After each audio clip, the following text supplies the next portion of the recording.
digamos, como ese número matriz, a medida que los números incógnitos van aumentando, por supuesto ese valor, esa cantidad de cuentas que tiene que realizar la computadora también se incrementa, y no de manera lineal, sino más bien exponencial. Cuando tenemos muchas ecuaciones, quizás llevaría mucho tiempo obtener algún resultado satisfactorio.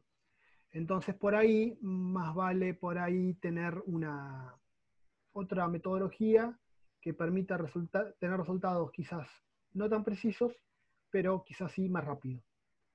Entonces, ahí aparece lo que se llaman la resolución del sistema de ecuaciones a través de métodos iterativos, que básicamente es, a partir de cada iteración vamos a obtener una aproximación de todas las incógnitas y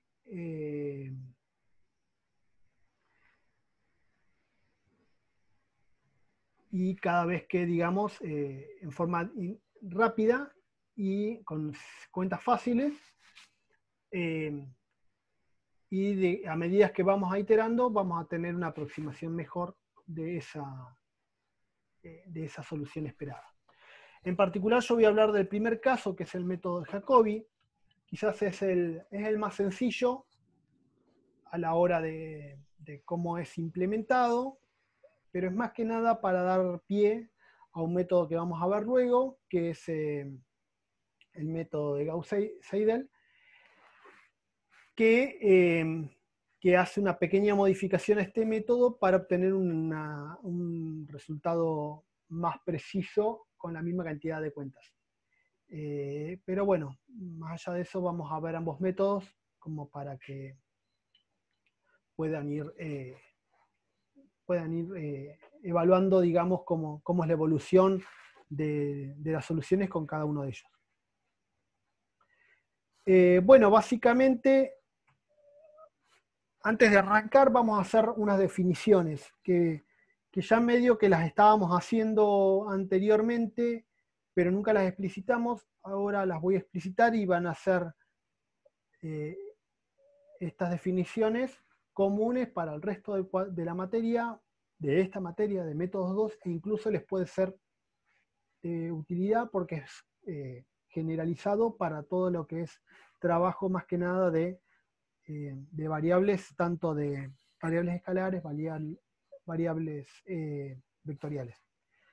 Entonces tenemos que cuando tenemos una letra en minúscula, por lo general es cursiva, se refiere a un elemento escalar, a un escalar, o bien al elemento de un vector, una matriz. Ya sea cuando le ponemos el índice, por ejemplo, tenemos A11, A22, A12, lo que fuera. Cuando la letra está en cursiva, pero en minúscula, ya directamente nos estamos refiriendo a la totalidad del vector. ¿Bien? Y cuando esa matriz está en mayúscula, ese vector, digamos, esa letra en negrita está en mayúscula, estrictamente nos estamos refiriendo a una matriz. Por lo general, las matrices son, por lo general, esto es, ya vimos en la clase pasada que no era así, pero que por lo general las matrices son cuadradas. Pero, por ejemplo, cuando trabajamos la semana pasada con métodos directos, vimos que trabajamos con matriz ampliadas, que era una matriz cuadrada más un vector concatenado. Entonces, por eso uno podría decir que por lo general son matrices cuadradas. No necesariamente. Pero sí, cuando estamos refiriendo a una matriz de n por m, nos estamos refiriendo a una letra en mayúscula, negrita, y cuando es de un vector columna o un vector fila, estamos hablando de una letra en negrita, pero minúscula. Bueno, ahora sí al método. Nosotros habíamos visto que tanto los sistemas de ecuaciones los podíamos presentar como una matriz que multiplica a nuestro vector de incógnitas, que sería nuestra matriz A multiplicado a nuestro vector X, y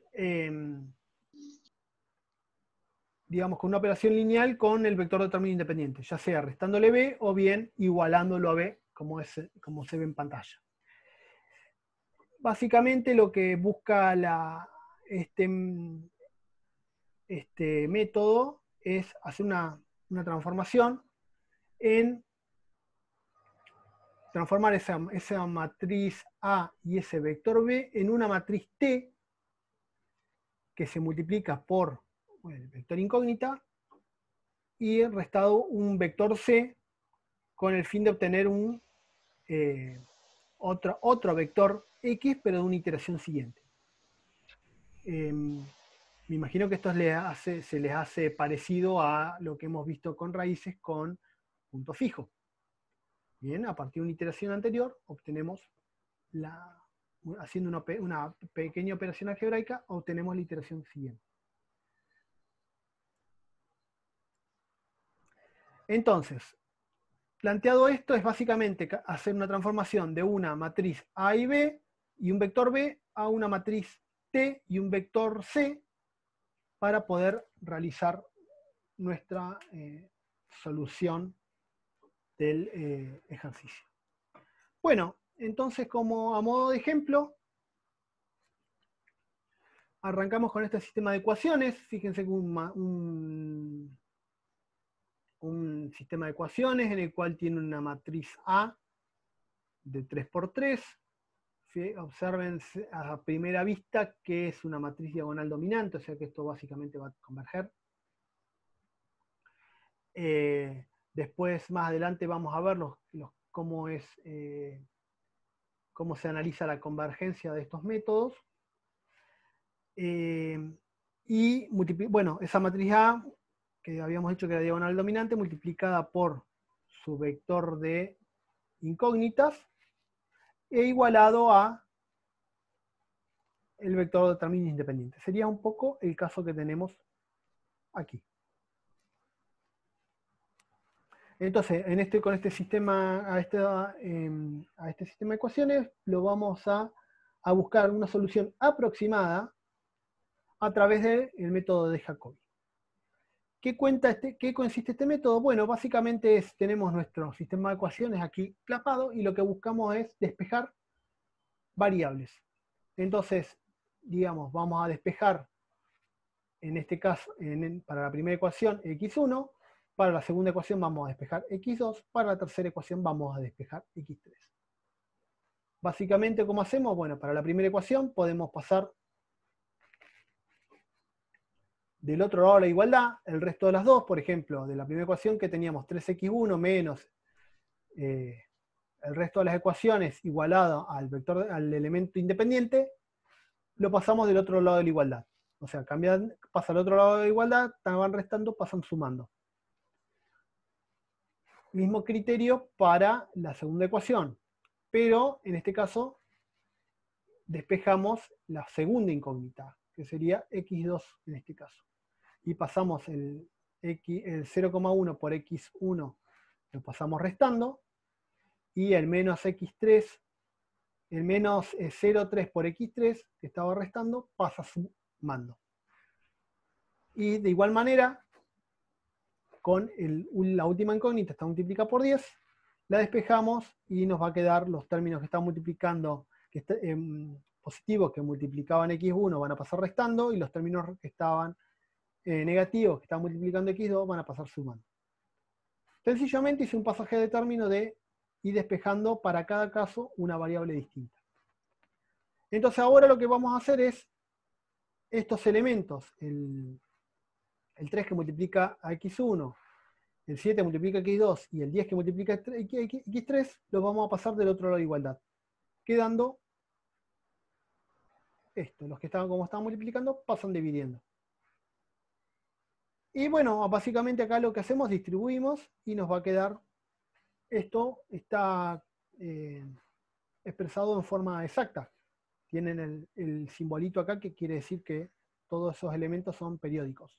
En este caso la periodicidad es 33, en este caso 66, y en este caso se repite el 42, 85, 71, se repite infinitamente. Y igualmente para el resto de los casos.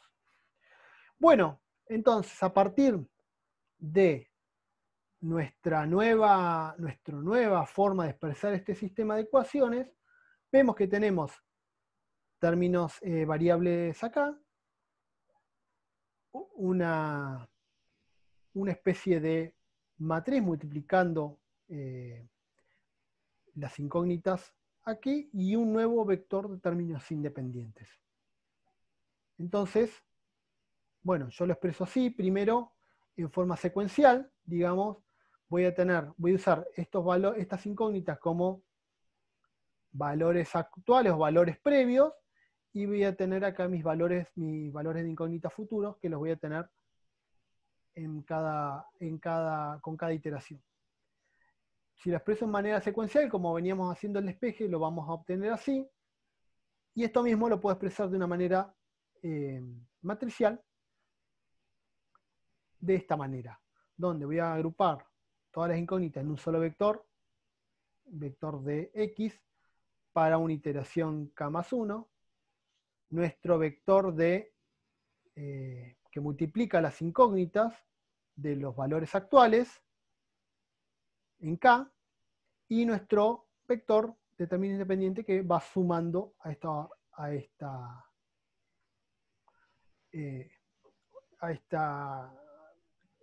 cálculo algebraico. Entonces, tenemos nuestro vector de términos futuros, una nueva matriz, vamos a llamarla T. T sub j, este sub j se refiere a T de Jacobi. Nuestro vector de incógnitas actuales, y nuestra C de Jacobi, que sería nuestro vector de términos independientes.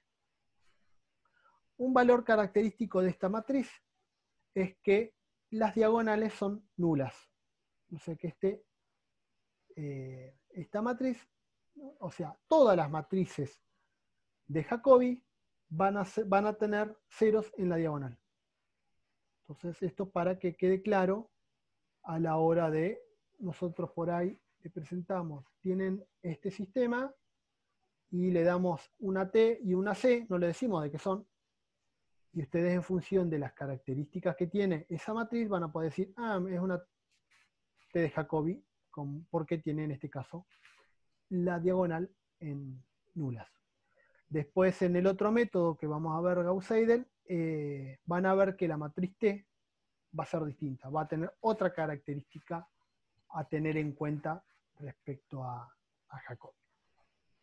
Bueno, ahora sí, ya tenemos descripta o reorganizada nuestro sistema de ecuaciones de esta manera y podemos empezar a resolver.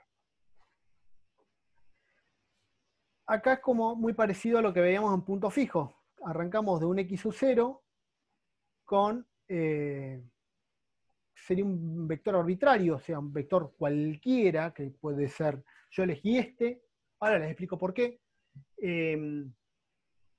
Puede ser el vector nulo, puede ser un vector unitario, o sea, todos unos, puede ser el vector que ustedes quieran. Yo elegí en realidad para ahorrarme una iteración. Si yo elijo el vector nulo, por ejemplo, que es lo más común, si multiplico, volví a la filmina anterior, si yo pongo acá todo 0, multiplico por todo esto, me da 0, y el resultado va a ser automáticamente el C sub J, ¿no? Entonces voy a tener que mi x k más 1 va a ser igual al C sub J. Sí, va a ser al C sub J. Entonces yo ya directamente, como ya para esa cuenta yo ya la conozco, voy a arrancar directamente de tomar mi x sub 0, o sobre 0 en este caso, como el vector C. Entonces realizo la primera iteración. Tengo mi T de Jacobi multiplicando mi vector C, o mi vector x0, en este caso, y le sumo a mi vector C. Hago esta cuenta primero, me va a resultar este vector que tenemos aquí a la izquierda, le sumo mi vector C, y me va a estar resultando este valor, 3,0076, 2,48 85, 7,006. Bien, acá ya tenemos nuestra primera iteración. Ahora, con este resultado que obtuvimos con nuestra primera iteración, vamos a resolverlo. Vamos a resolver nuestra segunda iteración. Nuestro x1, que es este, multiplica de vuelta la matriz T, sumo C sub J. Acá voy a tener el producto, digamos, de nuestra matriz T por x1. Como había dicho antes, aquí sumamos C con nuestro vector resultante y volvemos a tener nuestra iteración, el resultado de x en nuestra segunda iteración. Del mismo modo, vamos a hacer una tercera y última iteración, porque es bastante sencillo, digamos, el procedimiento para resolver el sistema de ecuaciones. Multiplicamos nuestro nuevo vector x1 y a la matriz T le sumamos el término independiente y obtenemos como resultado x3, que va a constar en 3, varios ceros, 2,25, menos 2,5 con unos cuantos decimales y un valor muy cercano a 7.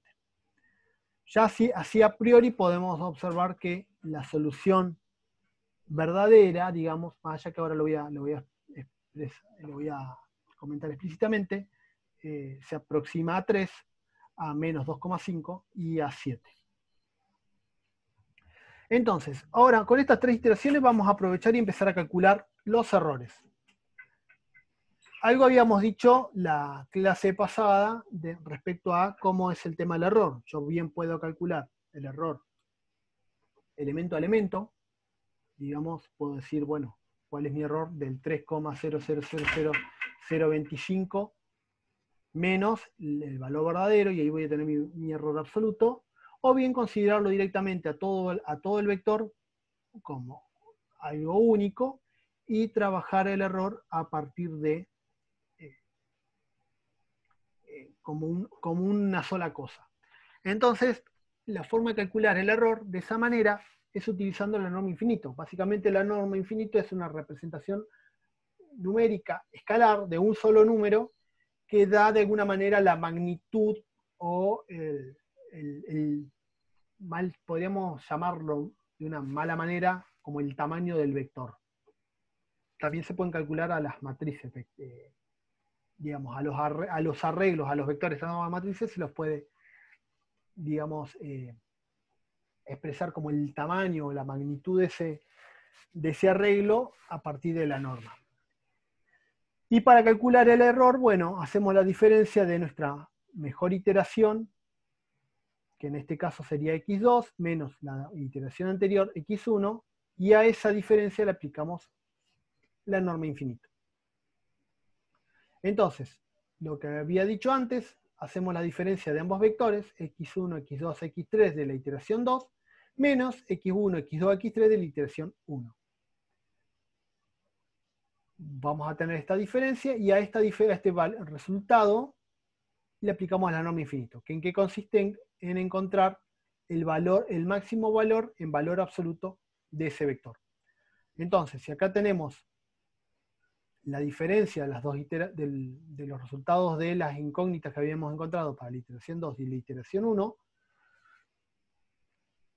hacemos su diferencia, vamos a tener un vector resultante que es esto, que es este. Y el elemento, el mayor valor, el número de mayor magnitud en valor absoluto de estos tres elementos es el segundo. Y en este caso, quien va a definir la norma infinito de este vector va a ser este número en valor absoluto. ¿Bien?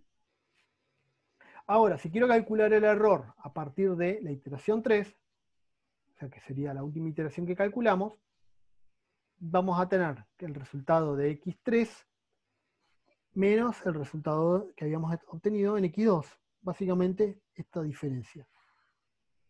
Y bueno, volvemos a tener un nuevo vector que es la diferencia de cada elemento, y el valor, el elemento a mayor magnitud en valor absoluto es quien se define como la norma infinita de ese vector. Y en este caso sería 0,000784.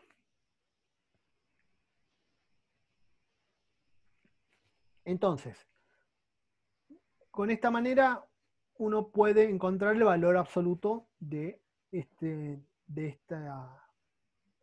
error, o cómo va evolucionando el error, digamos, iteración a iteración. Si yo a esta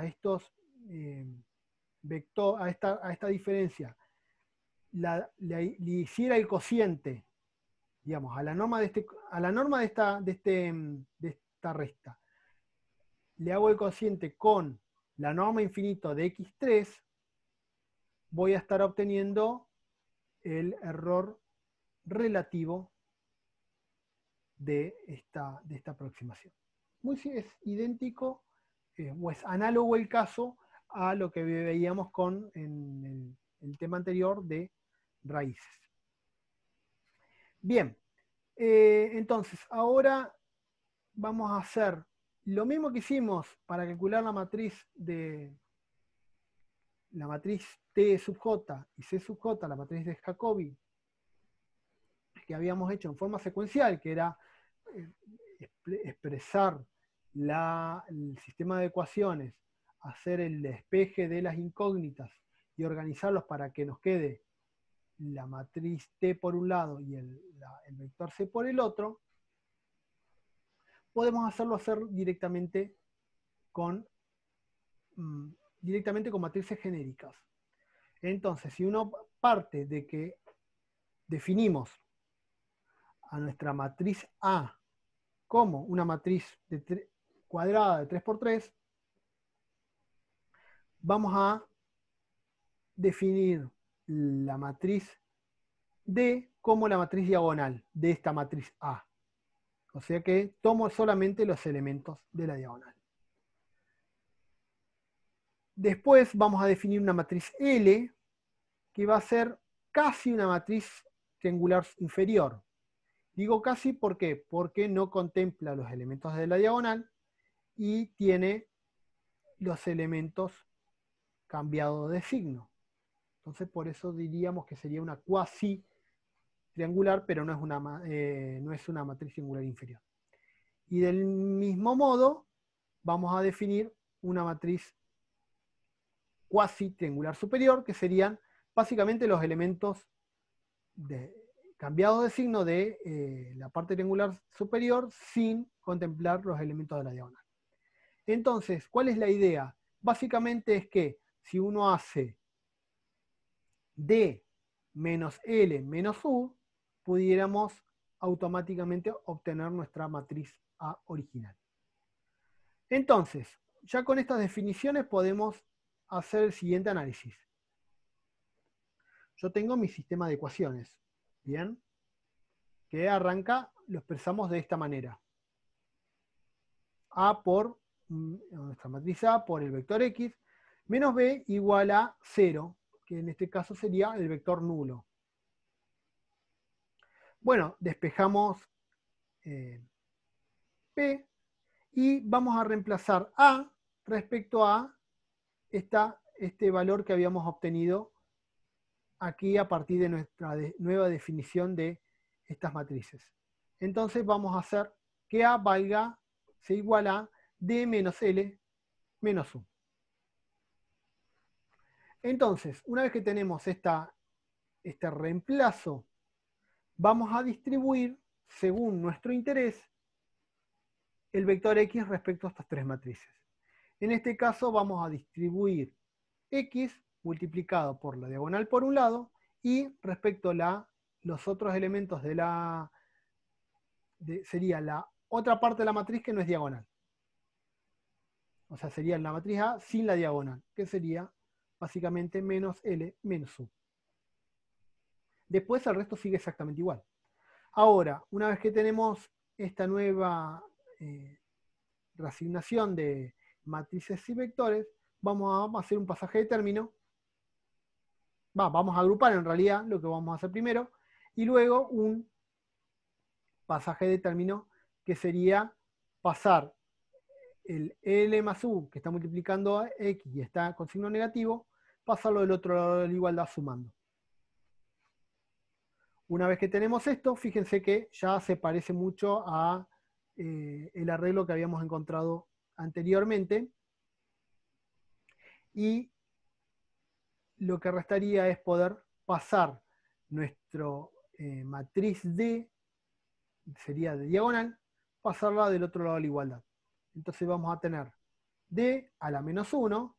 Tengan en cuenta, y esto viene del álgebra, que no existe para matrices la propiedad conmutativa. Entonces yo tengo que ser respetuoso de los órdenes y la posición a la cual los voy ubicando. Entonces paso multiplicando paso, digamos, dividiendo, por así llamarlo, a D, básicamente sería multiplicar, a ver si lo puedo corregir aquí, y así lo vemos casi en tiempo real. Denme un segundito. Tenemos D menos 1, esto mismo. Lo vamos a poner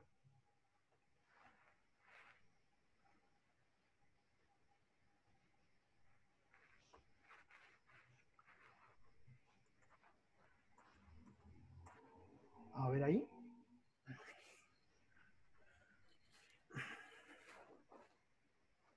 Me faltó el punto, pero básicamente sería eso.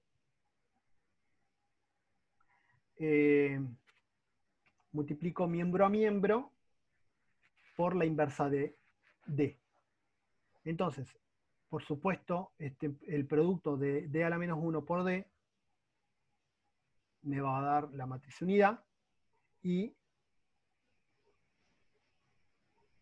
multiplico. Puedo distribuir D a la menos 1 respecto a lo que multiplica a X por un lado y a lo que multiplica a B por el otro. Y de aquí vamos a obtener nuestra T de Jacobi y nuestra vector de término independiente de Jacobi también. Entonces, esta es otra manera de poder obtener nuestra T y nuestra C de una forma más general. Incluso tengan en cuenta que uno por ahí vimos el ejemplo con 3 ecuaciones y 3 incógnitas, pero esto es extensivo a la cantidad de ecuaciones incógnitas que quisiéramos.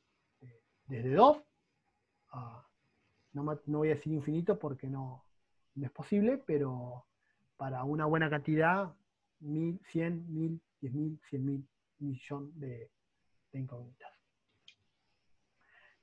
Bueno, y esto es básicamente lo que coincide.